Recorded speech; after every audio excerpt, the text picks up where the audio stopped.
Welcome back to the Matter of Facts podcast on the Prepper Broadcasting Network. We talk prepping, guns, and politics every week on iTunes, Stitcher, and Spotify. Go check out our content at mwfpodcast.com on Facebook or Instagram. You can support us via Patreon or by checking out our affiliate partners. I'm your host, Phil Rabalais, and my co-host, Andrew Bobo, is on the other side of the mic, and here's your show.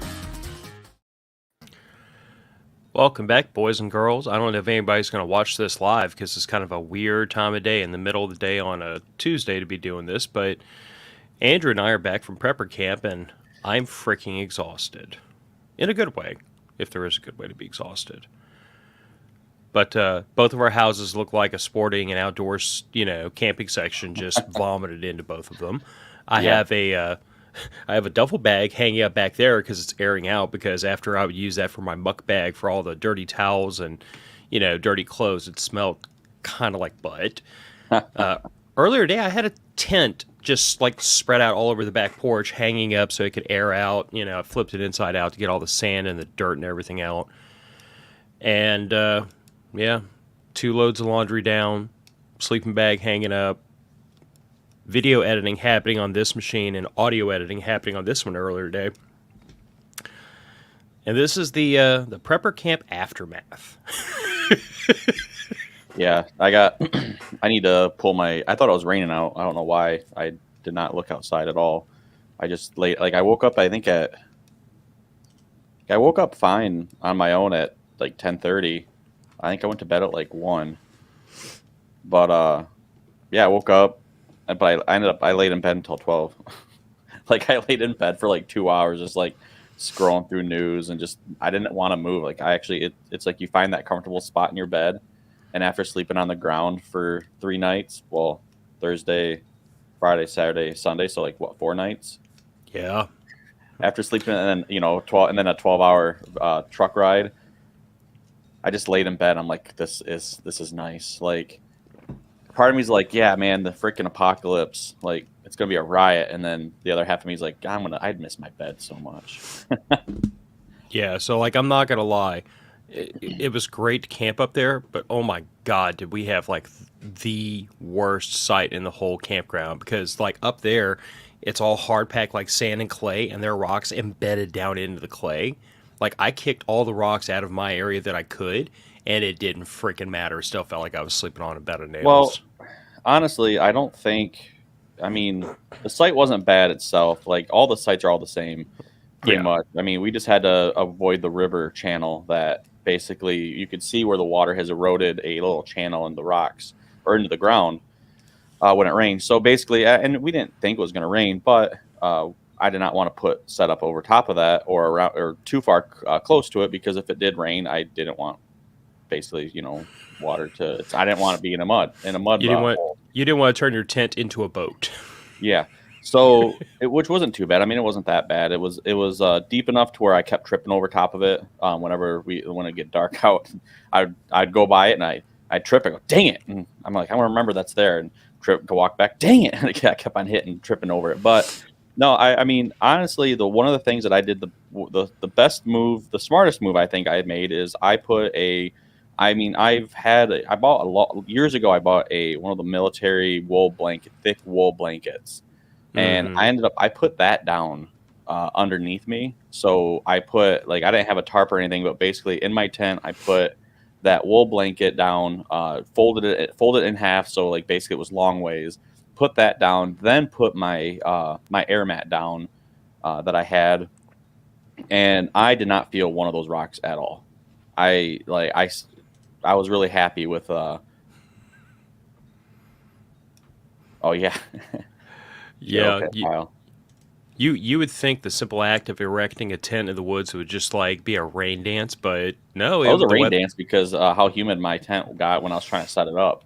It was a rain dance because I freaking was sweating my balls off. Yeah. But so that's the smartest thing I did was I put that wool blanket down, and that I think that saved my back because it wasn't too bad. However, I am done. I don't mind sleeping on the ground. But my goal is to because I think we've talked about it and we need to talk about it more, but I'm pretty set on already going to prepper camp next year.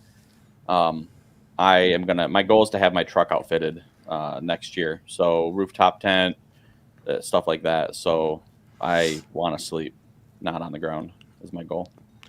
Yeah. Gilly and I have already started talking about it because, our original plan with Prepper Camp was to go ahead and skip this year, kind of like bank the leave, save the Mm-hmm. money, try to do some other stuff. And then, as some of the listeners already know, we got that phone call, or not the phone call, we got the email from Rick and literally asked us to come out to help promote the event, to help, get awareness out, and call it what it is. I can't say no to Rick and Jane Austen. Yeah. I can't. They're like my godmother and godfather, for God's sakes, at this point. So like, Yeah.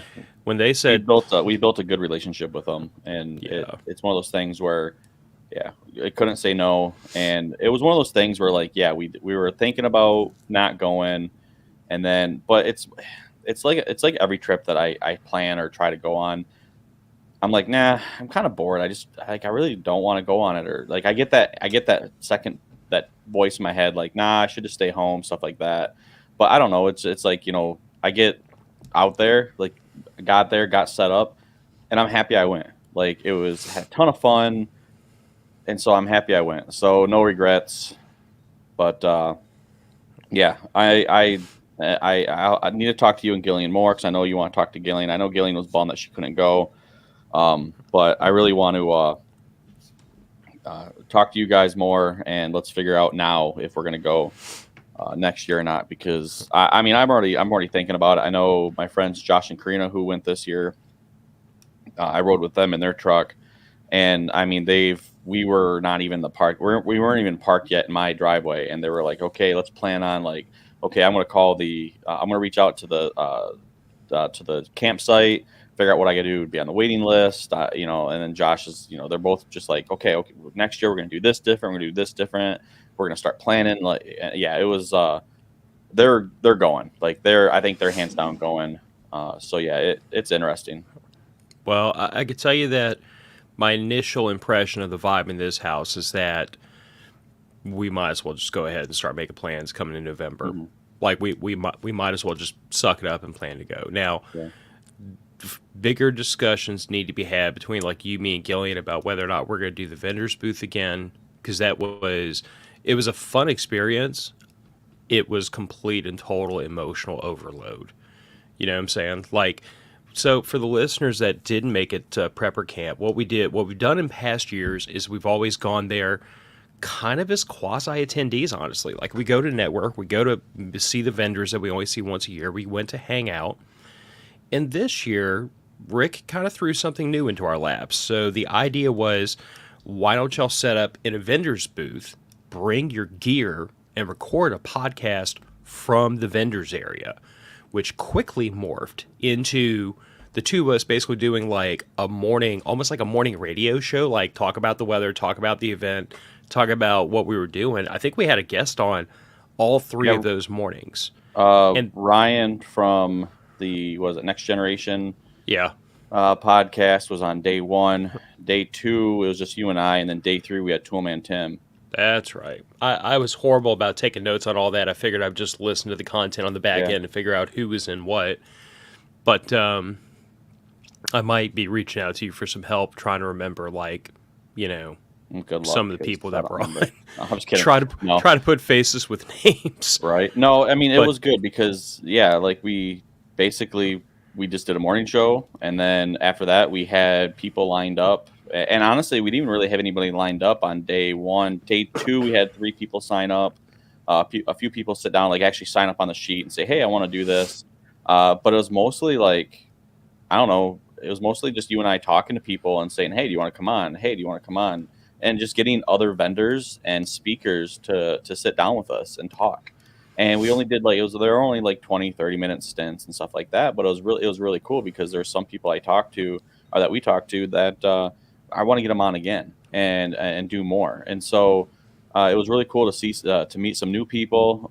Jester from the It's Doomsday podcast, it was really great to sit down with him. We actually sat down on his show, so as soon as his show airs, we'll have to try to get that and pitch that link out to everybody.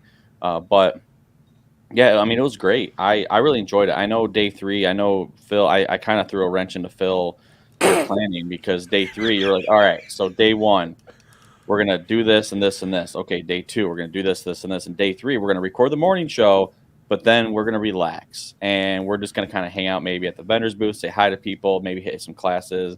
And I said, hold my beer. We're not doing that. And I proceeded to line up like Andrew walked in the middle. Andrew walked in the middle of my plans with a frag grenade and just cooked it off for about 2 seconds, handed to me, and walked off. I basically lined up. Man, we had on our last day, we had Mike Shelby from Ford Observer. We sat down with Chester on his podcast. We sat down with we had Toolman Tim that morning. Yep. We had Rusty from I'm drawing a blank on what his content source is. Rusty Shackelford. Yeah, he was on It's Doomsday podcast as well. Like he's affiliated with Jester, but we talked about comms and basically takeaways from his prepper camp experiences over the last year or two, and then I don't know, man. We had so many people on. We met a lot of great people. If it was up to me, I know the introvert in you were like, "Come on, man, let's just go hide." But at the same time, I think it was great. If we get a chance to do the vendors booth again, I definitely say let's do it again. The downside was we never got to take any classes. I did sit down in 5 minutes. I think I sat down for 5 minutes in one of Rick's classes, but then I got up and I had to because I was searching for Jane. So basically next year, if we do it all over again, and we do the vendor booth again, which I think we should, I think that we need to try to come up with a game plan where we can each get away and maybe catch a few classes. Just plan it better. I mean, I know we at last minute we decided to go because of Rick contacting us, but if we find out basically, hey, November we're going, and make that decision, and we know we can go, we can plan for it, then and especially if Gillian goes, because if she goes, it'll give us it'll be 3 people where we can all kind of get away. Check out whatever, check out classes we want. It just, and it's not that we don't trust people at prepper camp, but it's just that I don't trust anybody. So I didn't really, you and I were both kind of like skeptical on just like walking away from our booth because just letting, $1,000 worth of gear just like laying there chilling. But having other vendors around watching, and I know like Toolman Tim, like he'd watch our stuff when we left and stuff like that, and then like PrepperNet guys were really cool, just like we're always sitting there and stuff, so I wasn't really worried about stuff walking off. But it's always that nagging thing in the back of your head, like, hey man, like you're gonna lose everything. But and my nagging fear was almost worse than that. It was like so many people stop by the booth that turn out to be listeners from like the last 2 or 3 years, or there are even people that are just they'd seen It's Doomsday podcast, but they'd never seen this podcast show up in the vendors area. And we had a lot of people really curious to just find out about the show, about what kinds of content we do, about what kind of our window into prepping is, because every prepper has their own kind of wheelhouse, and I feel like ours is not, I wouldn't say unique, but it is different from a lot of people. Like we really push the idea that you could prep anywhere for any set of circumstances. If you live in a 600 square foot apartment, dadgummit, you prep to that 600 square foot apartment. You don't, I remember when I first came into prepping, there were so many people that were just dead set on, if you're not homesteading, you're not trying. And I really pushed back hard against that, because I'm like, for some people's living situations, like we know people that are stuck in Illinois and stuck behind the Iron Curtain in California and in New York. There is no option for them to move. There is no option for them to get out from underneath some of the nonsense they have to deal with in those states. They have to stay because of family obligations, work, and whatever else, and they're going to prep in that environment. And I think that's one of the things that's kind of made us a little more unique over the years, is that really is our perspective. It doesn't, we've talked to people overseas that don't have anywhere near the freedom of firearms that we do. And our point of view is always, this is the environment you're in. You have the exact same base needs I do. We just have to figure out what fits into your situation. And, I was really nervous that if we both left the vendors area for too long, especially on Saturday with the amount of foot traffic we had, I was scared people were going to see an empty booth and just walk. Like, there wouldn't be that person there to talk to them.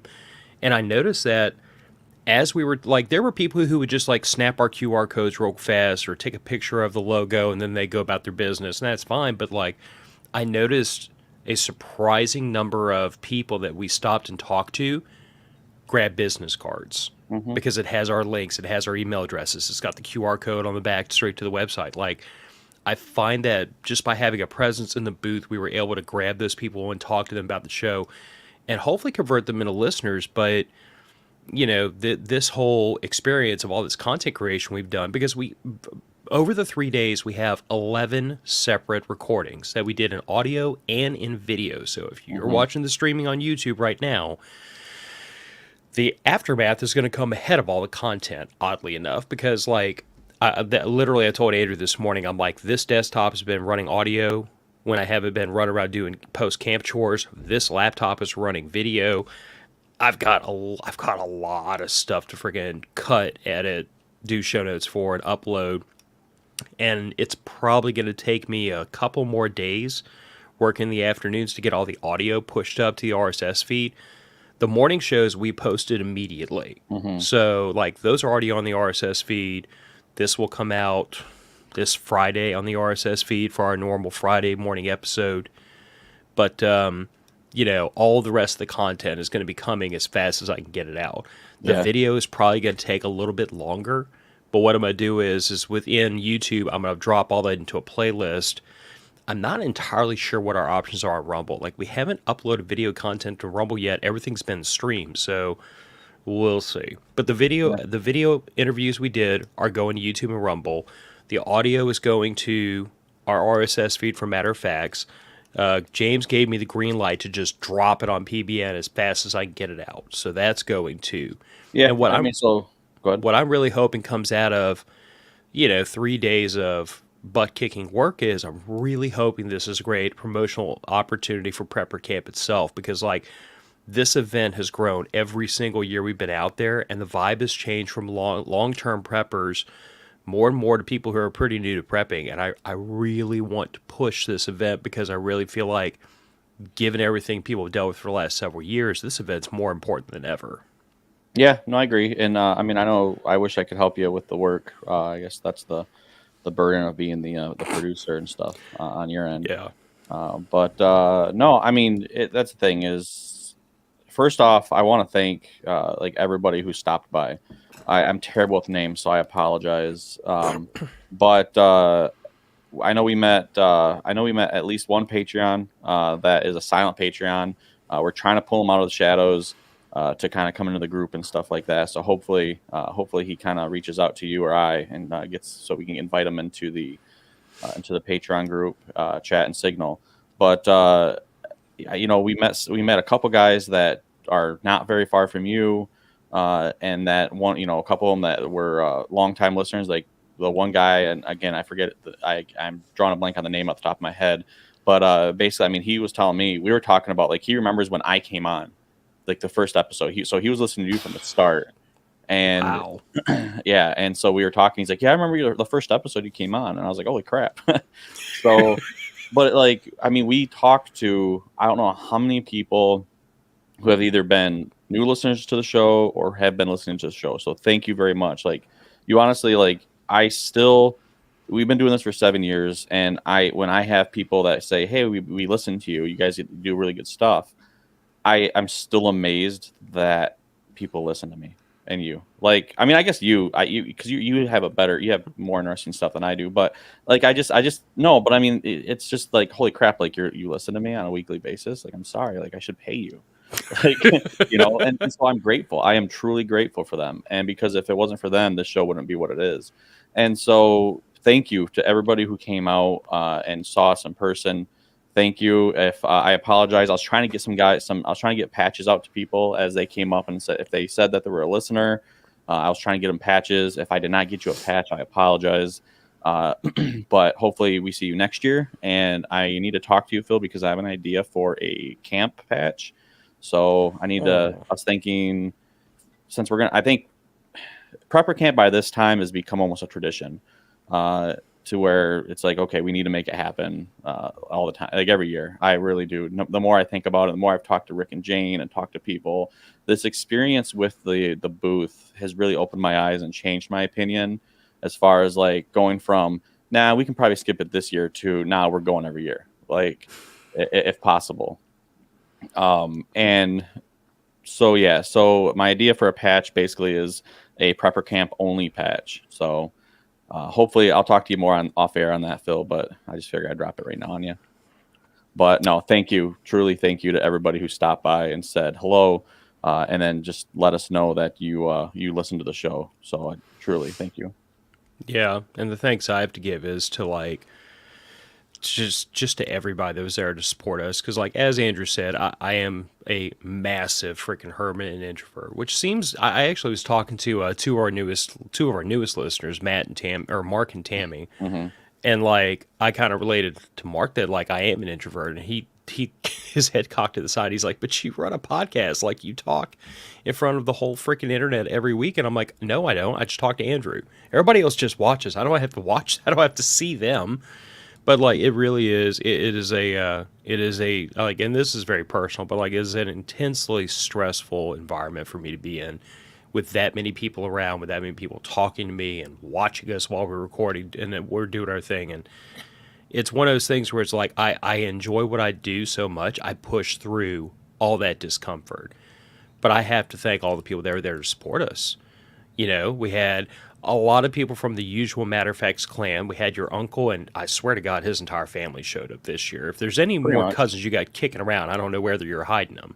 Oh, I got a lot more cousins. So oh Lord, six. But then we had six Tommy siblings, man.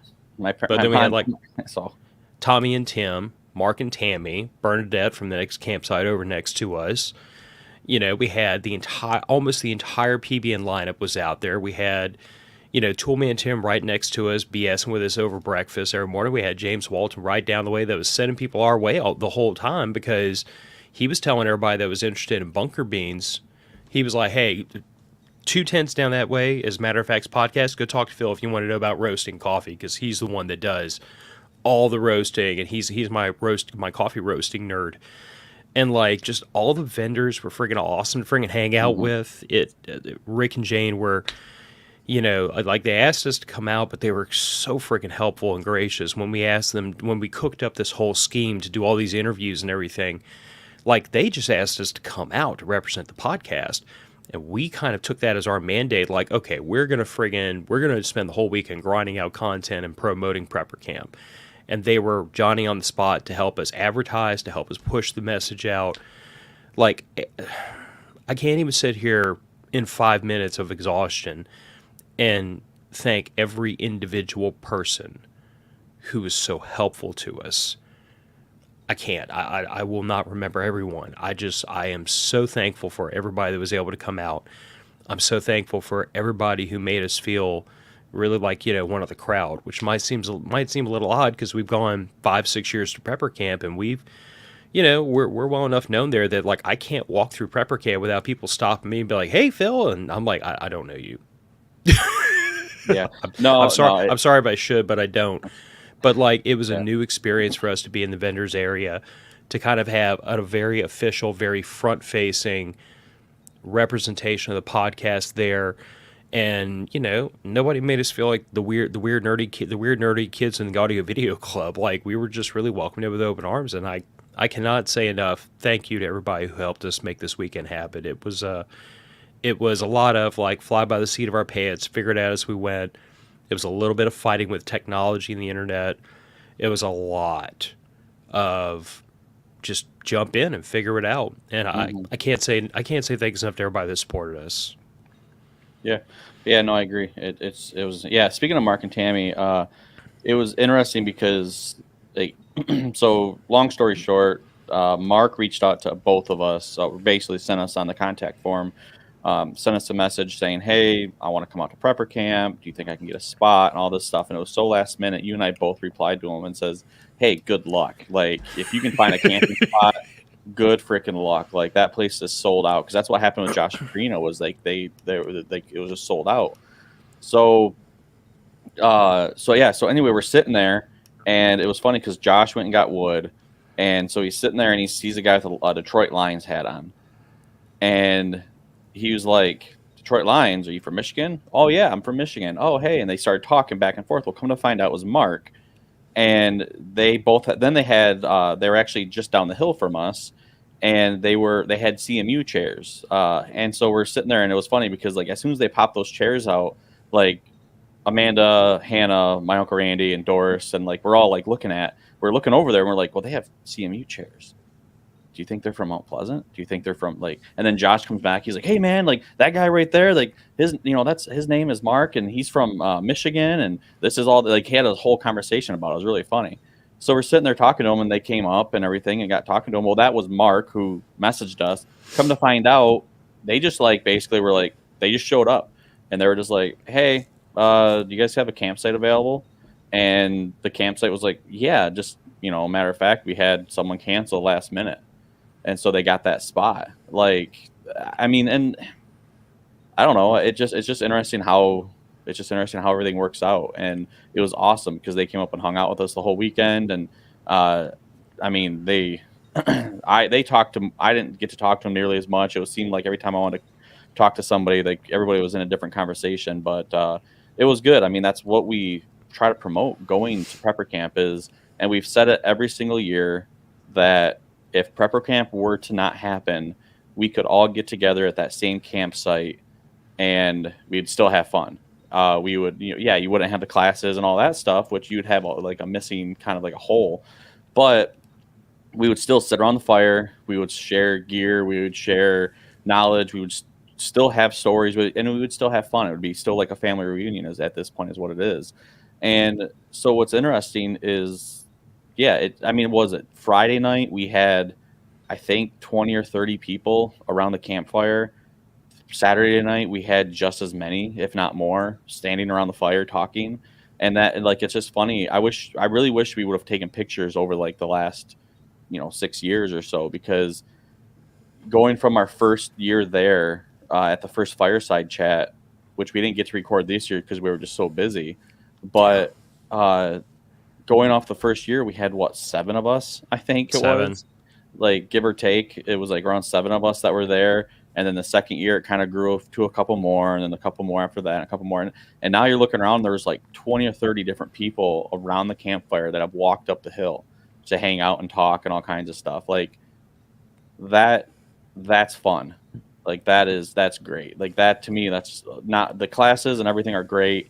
But just the camaraderie and just the people that you meet and the friendships that you make, like that's prepper camp. Like that is all like, and I really think like Rick and Jane, I really hope that I can echo that, or that I'm not speaking for them, but at the same time, I really hope that they want to teach and help people survive and be more be independent. But at the same time, you're building that group, you're building that friendship, you're building that bond across everybody. So I don't know, man, it was a blast. And if you didn't go this year, God, I hope, please try to make it next year. Like you will not regret it. You will not regret it. Yeah. And as far as like building the community, like the two things that really come to mind for me is like, first of all, shameless self-promotion, or not self-promotion, but self-interest. There are 2 gentlemen out there I met at the booth, Garrett and Dave, and y'all are both regular listeners because you told me so, and I know y'all both live in Louisiana. Yeah, Dave is the one I was talking about. Yeah. Please, for the love of God, find a way to get in touch with me in the very near future, because I was telling my wife about y'all, and I would really like my family to meet y'all's families, and we kind of, like, part of the hard part for me about being a prepper is, like, I live in suburbanite hell. And the number of people in this area, I can excuse me. Apparently, I was also on the verge of losing my voice from all the coughing and hacking from, the sinus infection that I brewed up while I was up there. But like, we've always had trouble finding other preppers in this local area, which is something we've definitely wanted to fix. So I would really love to make a couple local connections that are close enough to me that if y'all get into trouble, or if I get into trouble, we all know that there's some phone numbers we can call to get help coming. But the other thing is, even without that local assistance, the thing prepper camp is to me is this very vivid reminder that we're not alone. Because again, where I live, I might be the only prepper within miles. And if not, it feels that way sometimes. It feels very odd to like go through Hurricane Ida and look around all my neighbors, and as bad of a situation as we were in better shape than everybody else. You know, we had food, we had water, we had solar, we had things handled. We were in the best situation we could have been. We've rectified a lot of that, but I looked around at my neighbors with like a bag of chips and 6 water bottles to their name, and I'm like, Jesus Christ, we are the only ones. We're all by ourselves. And Prepper Camp is that annual reminder that we're not alone. And we are a community of people that is growing every year, that is spreading these lessons down to their friends and their family and their kids, and that this is in some ways, this is like a movement to respond to current threats. And in some ways, it really is kind of a throwback to a time when people were more self-reliant and people did depend on themselves and their families and their neighbors more than sitting there waiting for, the government or FEMA to give them a handout. And it gets very disheartening sometimes to look around at the people around you and think to yourself, damn, I must be the only one left. And then you go to prepper camp and you see the hills crawling with hundreds of people every day. You spend a couple hours sitting around that campfire with 30 other people. And that's not even the 30 people that are still there. That's just 30 people that were brave enough to come into the campfire and hang out with you and your lunatic friends. It's this is the event every year that reminds me that we're not by ourselves. The rest of that community, they're blending into society. They are hiding. Not, I don't think intentionally, but like they just kind of blend into the masses, but we're not all by ourselves.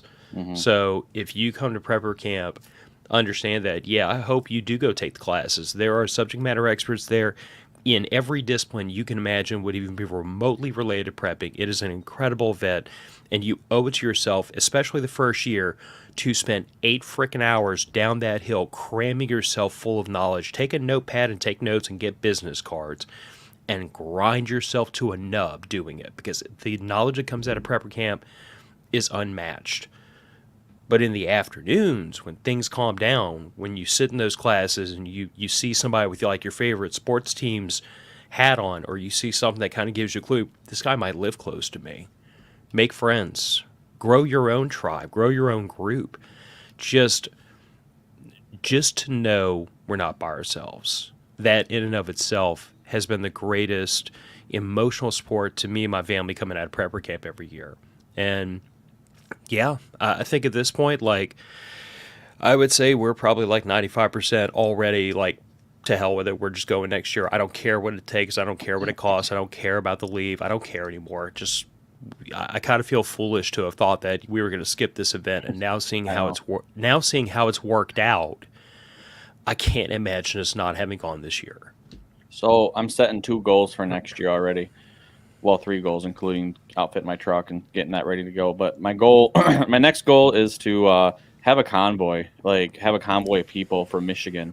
Like, if you live in Michigan and you listen to the show and you want to go to prepper camp, like, let's talk, connect with me, shoot me a message, shoot me an email, go to the mofpodcast.com, go to the contact us, and then fill out that form that goes directly to Phil and I both. Just get a hold of me. And if you want to go, like, let's figure out a time that we can link up. Like, let's plan. But day of prepper camp, or when we leave for prepper camp, let's figure out, like, I would love if we could go in and we have 4, 5, 6 vehicles from Michigan, like, or we're from Indiana, Ohio, like, wherever we got to link up with people. Just, like, let's link up and, like, just roll in. Like, roll into camp. And, that would be awesome to see, is just a line of vehicles going in. All at once. If you take your truck next year and Josh, Karina come, and your aunt and uncle and their like family, 4 vehicles right there. That's 4 already. That's like that's 8. A third of a chalk where I come from. 8. No, so my next goal is, and you probably won't like this one, Phil, but my next goal is we're gonna to interview every single vendor that's at the show. Holy Jesus Christ, Nevin. Over over 3 days, have every single vendor on and discussing what they do, how it fits into preparedness, and all that stuff. So I have an idea, whether or not you like it. Huh? So we could have easily done it. No. Especially since half of the row that we were on was already PBN. I have an idea that actually might work out to kind of like do that in a way that does turn to a complete melee. But you and I will definitely talk about Hmm. it. Yeah, I've got some ideas. Yeah, I just want to.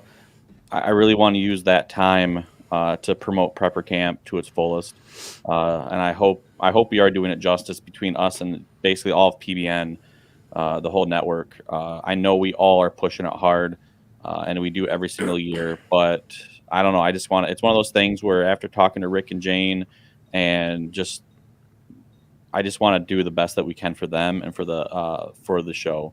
For Prepper Camp. So. No, I mean we can talk more, but like I said, good goal. Like one of my big goals is to have just a line of vehicles roll in, and like let's all get together and let's all convoy down and have a good time. So, but that's all I got for today. I know we were talking about making this a short one, so Yeah, this one I needs gotta to get be back to doing laundry. I got one this more one load to needs to do. be a short one. I've got at least two more audio cuts to get done, but that may have to wait until tomorrow because I already told my wife when her and my daughter get home, I am shutting all this down for the Oh day, yeah, and I'm gonna spend some time with my ladies. well, duh, that's I smart. did get all of the post camp like cleaning, doing dishes, cleaning stuff up, cleaning the tent, pack all that away. That's all done, and part of the reasoning behind that is because in a week and a half, this family's going back out camping again. So I kind of need all this stuff done immediately. But yeah, I mean, it just consider this. Consider this like open word. To everybody that made a prepper camp. If you happen to watch this, go down to the comment section and say, "Hey, I was at prepper camp this year." If you're listening to this our on Insta or on our podcast feed, go to Instagram, Matter of Facts Podcast, MOF Podcast, and go leave us, shoot who's a private message over there. Just say, hey, I was a prepper camper. Hey, I talked to you guys. I'm really hopeful that us having a bigger presence in prepper camp kind of helps to be a shot in the arm for the podcast. Honestly, I'm hoping it's a shot in the arm for Prepper Broadcasting Network as a whole, because Lord knows we were not shy about telling everybody what network we were with.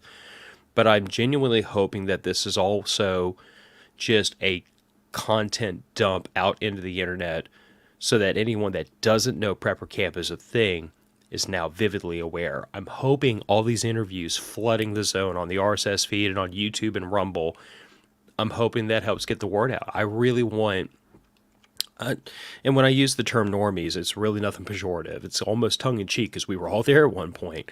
But I really do want to see more quote unquote normal people show up every year because I feel like, the lessons that can be learned at prepper camp, they help everybody. But they're going to help y'all a lot more than they're going to help me. I've already got a lot of things taken care of.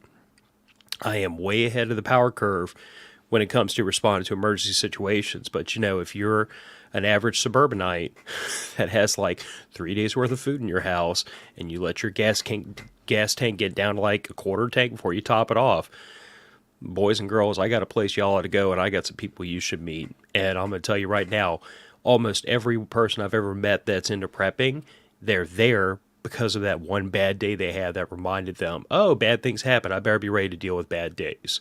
And talking to people about what their bad day was, what their zombie is, maybe that'll motivate you to kind of make some lifestyle changes so you can respond to your own.